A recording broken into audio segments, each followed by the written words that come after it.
చెప్తుంది. అయ్యా చిన్నది మన ఇంట్లో పనిచేస్తుంటే చిన్నది ఏమంటుందంటే, షోపురంలో ఒక ప్రవక్త ఉంటాడట, అక్కడికి వెళితే దేవుడు ఏం చేస్తాడు? స్వస్థపరుస్తాడు. మరి ఈ రెండు వచనాలకు నేను తాత్పర్యం చెప్తాను. ఎవరి ద్వారా మనకి సువార్త ప్రకటించబడ్డదా? ప్రకటించబడ్డదా? ఎవరో ఒక వ్యక్తి నీకు చెప్తేనే కదా మన ఇక్కడికి వచ్చినవా? రాలేదా? పుట్టుకతో మన క్రైస్తవులమా? నీకు సువార్త ద్వారా రావచ్చు, లేఖనాల ద్వారా నీకు సువార్త తెలియవచ్చు. మొత్తానికి దేవుడు మనం ఎవరో తెలుసుకున్న తర్వాత, ఈ దేవుడు ఎంత గొప్పవాడు తెలుసుకున్న తర్వాత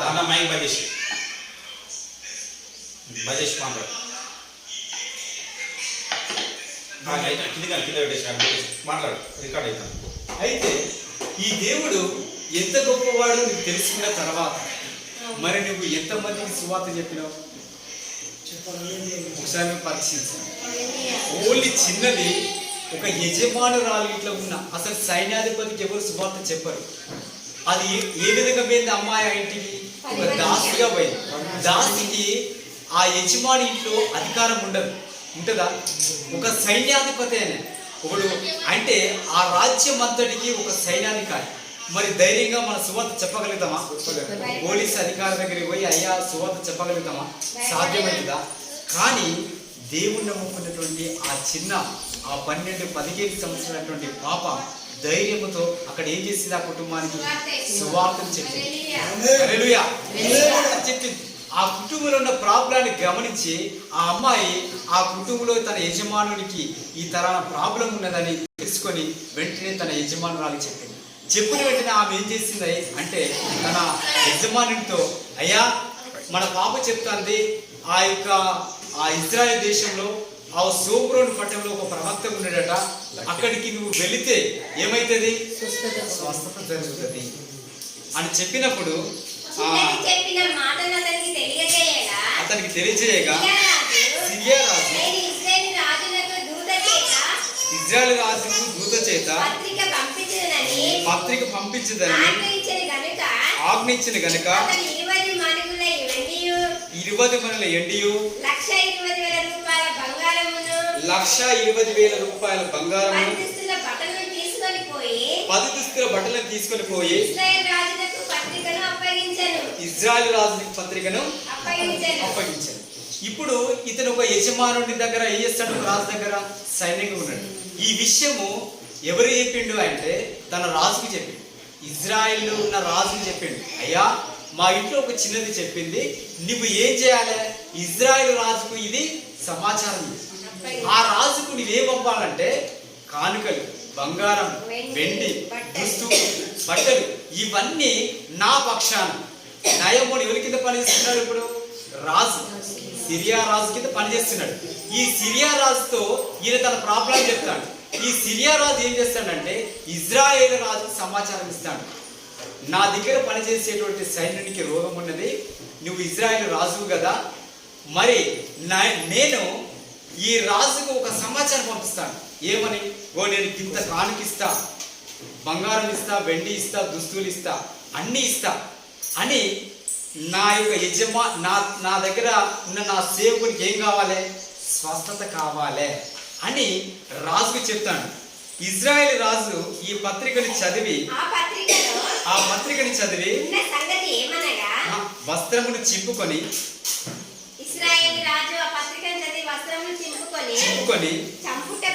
చంపుటకును బ్రతికించుటకును నేను దేవుడనా? ఈ రాజు భయపడతాను. ఏమంటాడు? ఈ సిరియా రాజు రాసిండు ఉత్తరం. ఏ రాజుకు రాసిండు? ఇజ్రాయెల్ రాజు రాసి నువ్వు ఏమైనా చేయి, కానీ నా దగ్గర పనిచేసే నా యొక్క ఈ సైన్యాధిపతికి ఏం కావాలి? స్వస్థత కావాలి. నువ్వు ఏదైనా ఒక ఫైర్ చేయి, కానీ స్వస్థత విడుదల కావాలి అన్నప్పుడు ఇజ్రాయెల్ రాజు ఏమంటాడు? నేను దేవుడనా? ఈ పత్రికని చదివి ఆయన గజగజ వణుకుతాను, భయపడిపోతాను. ఎందుకు భయపడిపోతానంటే అనేక మార్లు ఈ సిరియా రాజు ఈ నయమానుతో యుద్ధం చేసి ఇజ్రాయెల్ దేశాన్ని ఓడించేసి మళ్ళీ ఈయన నాకు ఫైర్ చేసిండు. ఈ ఈ ఫైర్లో కనుక నేను ఫెయిల్ అయితే మళ్ళా ఈ రాజు వచ్చి నా మీద ఎక్కడ యుద్ధం చేస్తాడని ఈ రాజు భయపడతాడు. భయపడ్డప్పుడు ఇజ్రాయేల్ రాజు తన వస్త్రమును చింపుకొని సంగతి దైవజనుడైన ఎలీషాకు వినబడినప్పుడు అతడు, నీ వస్త్రములు నీవెందుకు చింపుకొంటివి? ఇజ్రాయేల్లో ప్రవక్త ఉన్నాడని అతనికి తెలియబడినట్లు అతనికి నా యుద్ధకు రానిమ్ము అని రాజు. అయితే ఈ నోట ఆ నోట ఎవరికి తెలిసింది ఈ విషయము? ప్రవక్తకు తెలిసింది. హల్లెలూయా. ఇక్కడ రాజు భయపడతాన్న సంగతి ఎవరికి తెలిసిందంటే ఎలీషా ప్రవక్తకు తెలిసింది. రాజా, నీవెందుకు ఇంతగానో భయపడతావు? అతను నీకు ఉత్తరం రాసిండు, నీ వల్ల ఇది సాధ్యం కాదు, కానీ నేను ఉన్నా. ఎలీషా ప్రవక్త ఏమంటాడు? నేను ఉన్నా. అతను ఎక్కడికి రమ్మంటాడు? ఇప్పుడు రాజు చేయగలుగుతాడా? సాధ్యమవుతుందా? రాజు ఏమైనా స్వస్థపరుస్తాడా? స్వస్థపరచలేడు. రాజు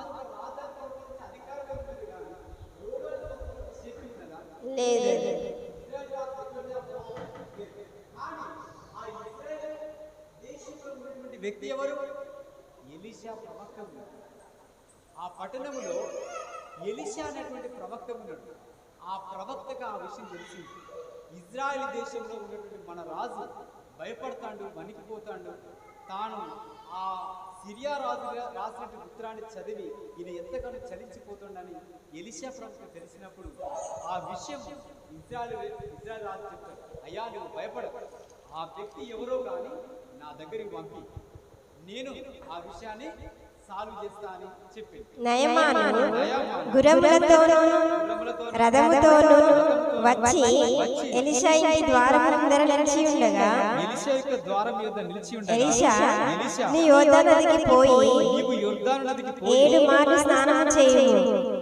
100 మార్లు 7 మార్లు స్నానం చేయుము. నీ ఒళ్ళు మరలా బాగై నీ పరిశుద్ధ వధువు అని అతనితో చెప్పుటకు అతనితో చెప్పాను. ఒక దూతను పంపెను.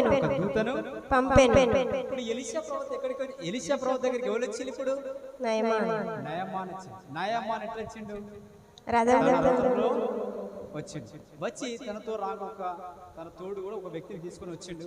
అక్కడ నిలబడ్డ తర్వాత మన ప్రవక్త ఏం చెప్తాడు? ఇప్పుడు ఎలీషా ప్రవక్త, యోర్దాను నదికి పోయి నీవు యోర్దాను ఒక నది ఉన్నది, ఆ నదిలకు పోయి 7 మార్లు నువ్వు స్నానం చేయి.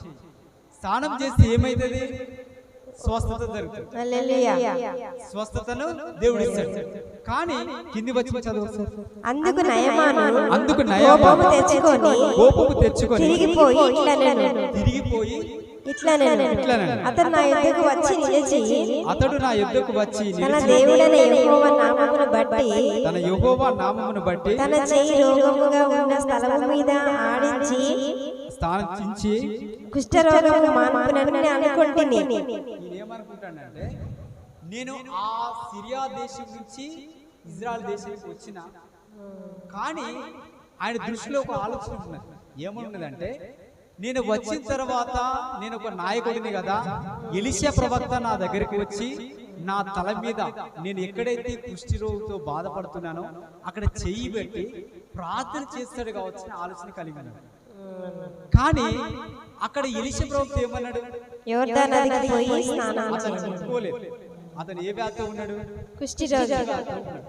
అతను ముట్టుకోక ఎలీషా ప్రవక్త అన్నాడంటే, నువ్వు యోర్దాను నది ఉన్నది, ఆ నది కాడికి పో, 7 మార్లు స్వస్థత జరుగుతుందని వచ్చాను. కానీ ఇతని మనసులో ఉన్న ఆలోచన వేరు. హల్లెలూయా. ఎలీషా ప్రవక్త ఉన్న ఆలోచన వేరు, నయాము అనుకున్న ఒక ఆలోచన వేరు. నువ్వు చాలా మంది మన దేవుడి సన్నిధికి వచ్చి మనం ఏమనుకుంటాం తెలుసా? దేవుడే రావాలా, సేవకులే రావాలా, చాలా మంది ఆలోచన కలిగి ఉంటారు. కానీ నీవు గనుక స్వస్థత జరగాలని నీ మనసులో ఉంటే నీవు తన పరిశుద్ధ స్థలంలో అడుగు పెట్టిన వెంటనే నేను స్వస్థపరచవచ్చు. దేవుడు అంటే దేవుడికి అలాంటి శక్తి ఉన్నది. అయ్యగారే వచ్చి మన చేతి మీద తల మీద చేయి పెట్టి ప్రార్థన చేస్తేనే దేవుడు మనకు విడుదలిస్తున్నది కాదు. కానీ తన సన్నిధిలో తన పరిశుద్ధ స్థలంలో నువ్వు నిలబడితే చాలు. ఆయన సన్నిధిలో నిలబడి తన గురించి నువ్వు ఆలోచన చేసిన దేవుడు స్వస్థపరుస్తాడు. కానీ నయమును ఎందుకంటే తను ఒక రాజు కింద పనిచేసే వ్యక్తి కదా, కొంచెం తనలో ఒక ఆలోచన కలిగి ఉంటాడు. నేను ఎంతో దూరం నుంచి వచ్చినా కనీసం నన్ను ముట్టుకోలేదు ఈ ప్రవక్త అని తను బాధపడతాడు. కానీ తన కిందినటువంటి ఒక వ్యక్తి ఏమంటాడంటే, అయ్యా చదువు. అయితే అతని దాసులలో ఒకడు వచ్చి, ఆయన తన దాసుడు వచ్చి, నాయనా ఆ ప్రవక్త ఏదైనా ఒక గొప్ప కార్యము చేయాలని నియమించిన ఎడల, ఒక గొప్ప కార్యము చేయమని చెప్పిన ఎడల నీవు చేయకుందువా? అయితే స్నానం చేసి శుద్ధుడవు కమ్మ మాట దానికంటే మేలు కాదా అని చెప్పినప్పుడు అతడు పోయి దైవజనుడు చెప్పినట్లు యోర్దాను నదిలో 7 మార్లు మునగగా అతని దేహం పసిపిల్ల దేహం వల్ల అతను శుద్ధుడాయెను. హల్లెలూయా. హల్లెలూయా. తన దాసుడు ఏమన్నాడు ఇప్పుడు? అయ్యా అతను ఏదో గొప్ప కార్యం చేయమని నీకు చెప్పలేదు కదా, నిన్ను ఏమన్నాడు? నువ్వు వెళ్ళి యోర్దాను నదిలో 7 మార్లు, అంతకంటే గొప్ప విషయం నీకు చెప్పలేదు కదయ్యా, నువ్వు ఎందుకు అని చెప్పినందుకు నువ్వు బాధపడతావు. ఒక్కసారి నువ్వు చేయి, ఆ యోర్దానులోకి పోయి నువ్వు ఒక్కసారి 7 మార్లు నువ్వు మునుగుతూ ఒకసారి చూద్దాం ఏమైతుందో అంట. కానీ ప్రవక్త చెప్పిన మాట కంటే తన దాసుడు చెప్తే ఈయనకేమైంది? అప్పుడు అతను చెప్పినప్పుడు సరే చూద్దాంలే, ఒకసారి మునిగితే మరి ఏమవుతుందనే ఆలోచన చేసి ఆ యొక్క నయామాను పోయి ఆ నదిలో మునిగినప్పుడు తను దేవుడు ఏమైండు? హల్లెలూయా. తన దేహం అంతా స్వస్థ జరిగింది. కుష్ఠ రోగం అంతా పోయి పసి పిల్లల వలె చర్మమైందట. అతనికి చర్మం ఎలా ఉన్నది అప్పుడు? కుష్ఠరోగం. కానీ మన ప్రవక్త నోటి నుంచి వచ్చిన మాట ద్వారా అతను చేసిన తర్వాత తన చర్మం అంతా ఆ కుష్ఠ రోగం అంతా పోయి అతనికి స్వస్థత దేవుడిచ్చి అతని చర్మం అంతా ఒక పసిపిల్లల చర్మం, ఒక మంచి చర్మముగా అతనికి దేవుడు స్వస్థపరిచాడు.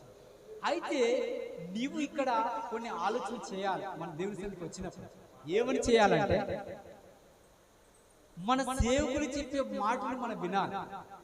అర్థమైందా?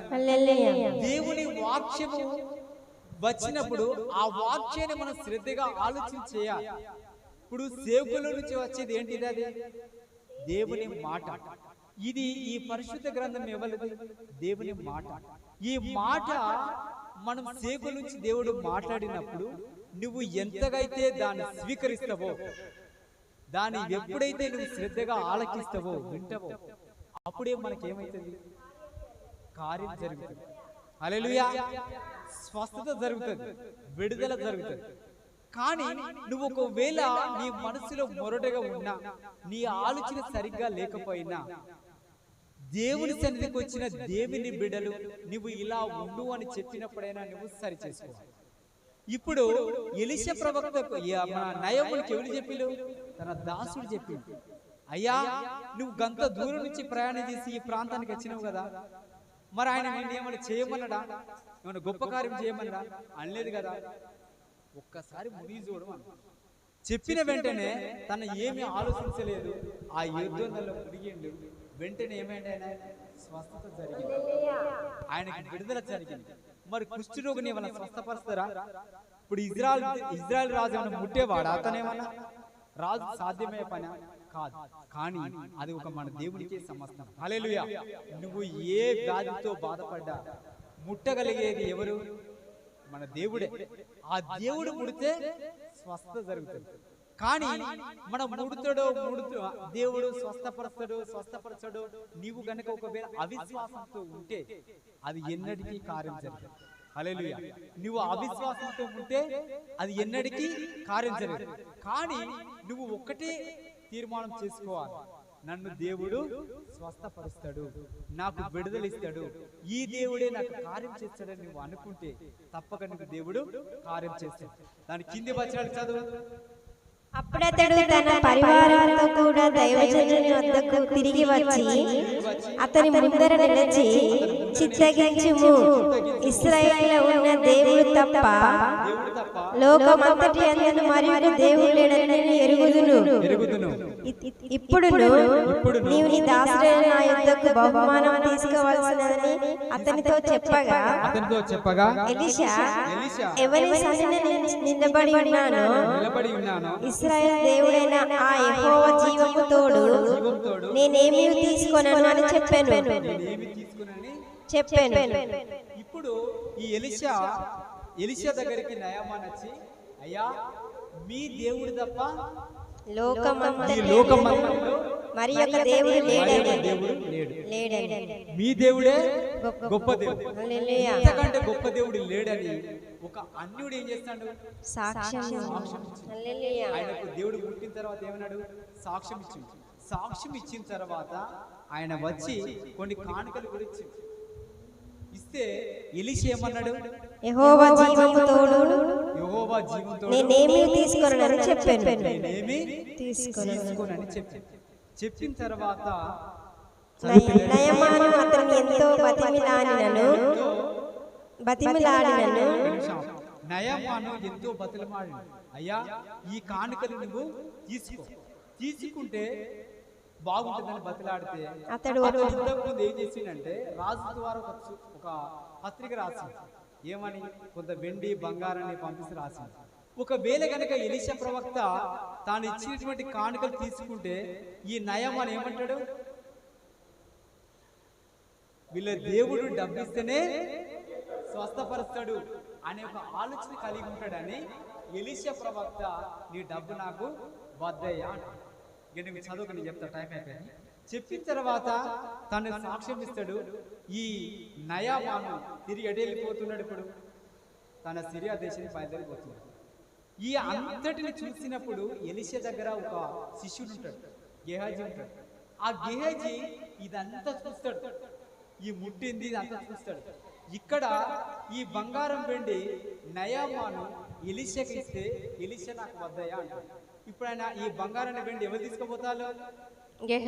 వచ్చినటువంటి నయామాను తిరిగి తన దేశాన్ని తీసుకుని కొంత దూరం వెళ్ళిపోయిన తర్వాత ఈ గేహాజీ ఎవరు? ఎలీషా ప్రవక్త శిష్యుడు. ఈ శిష్యుడు కొంత దూరము ఆ నయామాను ప్రయాణం చేసిన తర్వాత తన వెనుక ప్రయాణమై వెళ్తాడు. ఎవరు? గేహాజీ.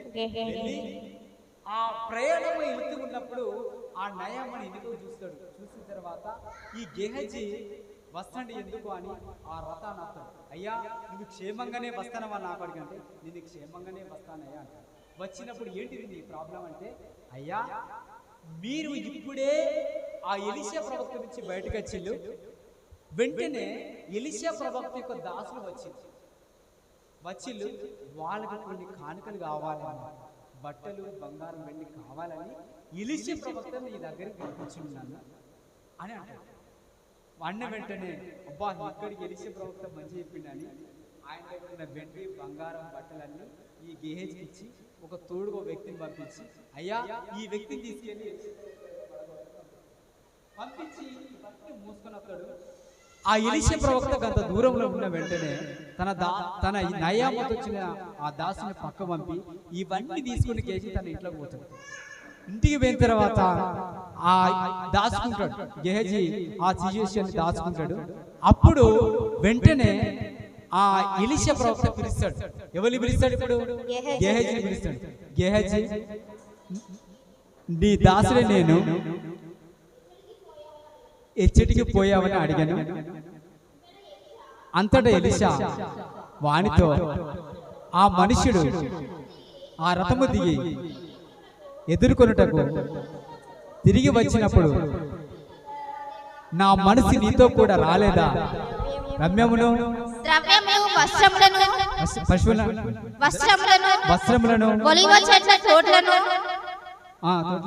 ద్రాక్ష తోటలను గొర్రెలను ఎడ్లను దాసి సంపాదించుటకు ఇది సమయమా? కాబట్టి నయమానుకు కలిగిన కృష్టి నీకును నీ సంతతికి సర్వకాలము అంటియుండును అంటియుండును అని చెప్పగా వాడు మంచము వలె తెల్లవైనను కుష్ఠము కలిగి ఎలీషా ఎదుట నుండి బయటికి వెళ్ళెను. యెరూషలేము నుండి ఎలీషా ఎదుట నుండి బయటికి వెళ్ళెను. హల్లెలూయా. ఇప్పుడు జరిగిన విషయం ఏంటంటే ఈ అంతా చెప్పడానికి నేను గేహజీ గురించి చెప్పడానికి హల్లెలూయా. ఈ స్టోరీ అంతా చెప్పాలంటే ఫస్ట్ చెప్తే నీకు గేహజీ గురించి అర్థమైందా? ఇదంతా చెప్పడానికి గేహజీ గురించి చెప్పడానికి స్టోరీ. అయితే ఈ గేహజీ పోయిండు, ఆ బంగారం ఆ వస్త్రాలంతా దాచుకున్నాడు. ఇదంతా ఎవరికి తెలుస్తుంది? ఎలీషా ప్రవక్త తెలిసింది. ఏమంటాడు? నువ్వు పోయినావు కదా, మరి నాతో నీ ఆత్మ రాలేదా? హల్లెలూయా. నీతో నా ఆత్మ రాలేదా? రావాలా వద్దా? కానీ ఇవన్నీ చేసే పనులన్నీ గేహజీ ఎలీషాకి చెప్పకుండా అన్ని తీసుకుని ఇంట్లో పెట్టుకున్నాడు. ఇప్పుడు ఎలీషా ఏమన్నాడు? నయామాను కలిగిన కుష్ఠరోగము నీకు నీ సంతానమునకు సర్వకాలము కలిగి. మరి ఈ గేహజీ అనే వ్యక్తి ఎక్కడున్నాడు ఇన్ని రోజులు? ఎలీషా ప్రవక్తతో ఉన్నాడు. ఈ ఎలీషా ప్రవక్తతో చేసే ప్రతి పని ఎవరు చూస్తున్నాడు? గేహజీ చూస్తున్నాడు. ఆయన స్వస్థపరిచేది చూస్తున్నాడు, ఆయన చేసే అద్భుత కార్యాలు చూస్తున్నాడు, చనిపోయిన వ్యక్తిని లేపి చిన్నదాన్ని చూసిండు, అన్ని చూస్తున్నాడు. కానీ గేహజీలో ఏమి లేదు, మార్పు లేదు. హల్లెలూయా. ఏం లేదు, మారు మనసు లేదు. ఎన్ని సంవత్సరాలు నాడు గేహజీ ఆయనతో? కొన్ని సంవత్సరాల పాటు. కానీ నయామాను ఎన్ని సంవత్సరాలు ఉన్నాడా? ఒకటేసారి సువార్తను తెలుసుకున్నాడు, వచ్చిండు, స్వస్థత పొందిండు. అయ్యా, ఈ ప్రపంచం అంతటిలో నీ దేవుడు తప్ప వేరొక దేవుడు లేడని సాక్షి చెప్పింది. కానీ గేహజీ తన ప్రవక్త దగ్గర ఉండి కొన్ని సంవత్సరాలు దేవుడు చేసే ప్రతి కార్యాన్ని చూసి కూడా చివరికి ఏమైపోయింది? చివరికి గేహజీ కుష్ఠి రోగం తెచ్చుకున్నాడు. అతనితో కాదు, తన రాబో సంతత అంతటికి కూడా తరతరాలుగా కుష్ఠి రోగం తెచ్చుకున్నాడు. మరి ఈ సందర్భం ఏంటి తెలుసా? ఎన్ని సంవత్సరాలు నువ్వు సహవాసం చేసి దేవుని కార్యాలు చూసి నీలో గనుక మారు మనసు రాలేదనుకో, నువ్వు గేహజీవా, నువ్వు నయమానువా? ఈ రోజు నువ్వు పరీక్షించుకో. హల్లెలూయా. ఈ మాట మాట్లాడి దేవుడు సంవత్సరం అయింది నాతో. అర్థమైందా? 2025 సంవత్సరంలో ఈ మెసేజ్ తయారు చేసింది. ఇది మన సంఘంలో మాట్లాడడానికి సంవత్సరం పట్టింది నాకు. రాసి పెట్టింది. నీవు ఎన్ని సంవత్సరాలు సహవాసం చేసినది కాదు, నువ్వు ఎంత మారు మనసు పొంది దేవుని దగ్గర నువ్వు నిశ్చయితగా ఉంటున్నావో దేవునికి కావాలి. ఈ రోజు నువ్వు పరీక్షించు, నువ్వు గేహజీ అయితవా, నయామాను వలె దేవుడికి నమ్మకంగా జీవిస్తావు. ఒకవేళ నువ్వు నయామి కావాలంటే నువ్వు కడపడి వాడవైతే ఈ రోజు నువ్వు మొదటి వాడు. ఒకవేళ నువ్వు మొదటి వాడవైతే కడపడి వాడవు. ఈ రోజు దేవుడు నీకు ఒక అవకాశం ఇస్తాడు. నువ్వు కడపడి వాడవైతే ఈ రోజు నువ్వు మొదటి వాడవు కావాలి. ఒకవేళ గనుక నువ్వు మొదటి వాడవై ఉండి నువ్వు కడపడి వారిగా మారిపోతావా? గేహజీ వలె నువ్వు ఆలోచించు. అర్థమైందా? మొదటి వారు కడపడి వారు, కడపడి వారు మొదటి వారు. ఒకవేళ నువ్వు కడపడి వాడివి కావాలన్నా మొదటి వాడివి కావాలన్నా అది ఎవరి చేతిలో ఉన్నది? మన చేతిలో ఉంది. అర్థమైందా? నీవు ఈరోజు తీర్మానం చేయి. నువ్వు 20 సంవత్సరాలు నువ్వు ఆరాధన చేసినవా, నువ్వు 50 సంవత్సరాలు ఆరాధన చేసినవా, దేవునికి సంబంధం లేదు. నయామాను 50 సంవత్సరాలు చేయలేదు. ఒకటేసారి నమ్మిండు, ఒకేసారి సువార్త నమ్మిండు, ఒకేసారి దేవుడి రుచి చూసిండు, ఒకేసారి సాక్షి చెప్పి వెళ్ళిపోయిండు. హల్లెలూయా. కానీ ఆ గేహజీ దేవుడితో చేసే ఎలిసి చేసే ప్రతి అద్భుత కార్యాన్ని చూసింది. కానీ తన మనోనేత్రాలు తెరవబడి. హల్లెలూయా. ఎన్ని సంవత్సరాలు ఇక్కడ ఆరాధన చేసినా నీ మనోనేత్రాలు తెరవబడపోతే నీతో పాటు నీ రాబో తరం కూడా నశించు. హల్లెలూయా. దేవుని రాజ్యంలో చోటు ఉండదు. నీ పిల్లలు ఆశీర్వదించబడరు, నీ రాబో సంతతి ఆశీర్వదించబడదు. నువ్వు ఇక్కడితోనే స్టాప్. అర్థమైందా? నీ సంతతి ఇక్కడితోనే స్టాప్ అయిపోతుంది. ఎందుకు అంటే నీవు ఇప్పుడు ఎట్లయితున్నావు, నువ్వు కడపడి వారు అవుతావు. నువ్వు కడపడి వారైనప్పుడు నీ పిల్లలు నువ్వు సరైన క్రమంలో నువ్వు పెంచలేవు, సరైన క్రమంలో వాళ్ళ ప్రార్థనలో పెంచలేవు, సరైన క్రమంలో వాళ్ళ ఆరాధన నడిపించలేవు. నీవే సరిగ్గా లేనప్పుడు నీ పిల్లల్ని ఎలా పెంచుతావు, నీ కుటుంబాన్ని ఎలా నడిపిస్తావు? నీకే సరైన ప్రవర్తన లేనప్పుడు నీవు ఎలా దేవుని నడవగలుగుతావు? అప్పుడు నిన్ను బట్టి నీ పిల్లలు ఆ రీతినే ప్రవర్తిస్తారు. కాబట్టి నీవు నీ పిల్లలకు అడ్డుగోడలా ఉంటావా నువ్వు ఆలోచించి. ఒకవేళ నువ్వు దీవించబడాలంటే నువ్వు ఇప్పుడే నువ్వు కష్టపడాలి.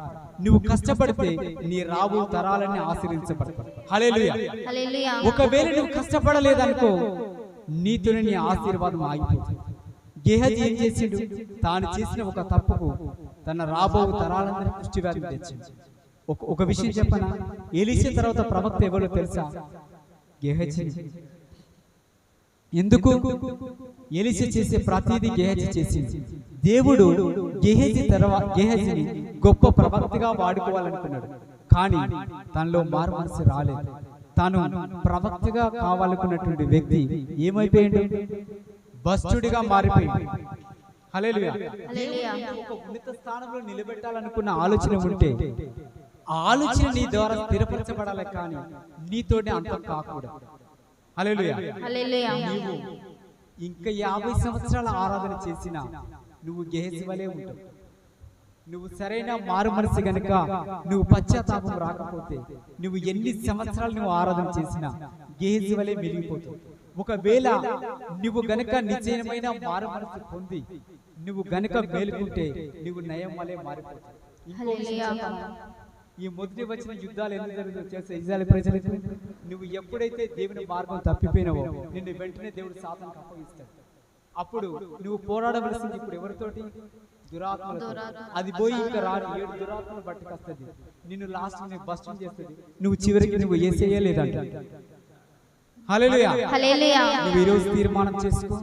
నువ్వు వాడుకు, ప్రభువా నాకు సరైన పశ్చాత్తాపం ఇయ్యి. నేను ఒక గేహజీ వలె కాకుండా నయామను వలె నేను మారుస్తా ప్రభా. నేను కడపడి వారిని కాదు, నిన్ను మొదటి వారిగా ఉంటానని నువ్వు పశ్చాత్తాపడి నీకు నీ కుటుంబానికి క్షేమాభివృద్ధి కలిగినట్లుగా నువ్వు ప్రార్థన చేయి. దేవుని వాక్యం ఆశీర్వదించబడును గాక. ఆమేన్. ఆమేన్.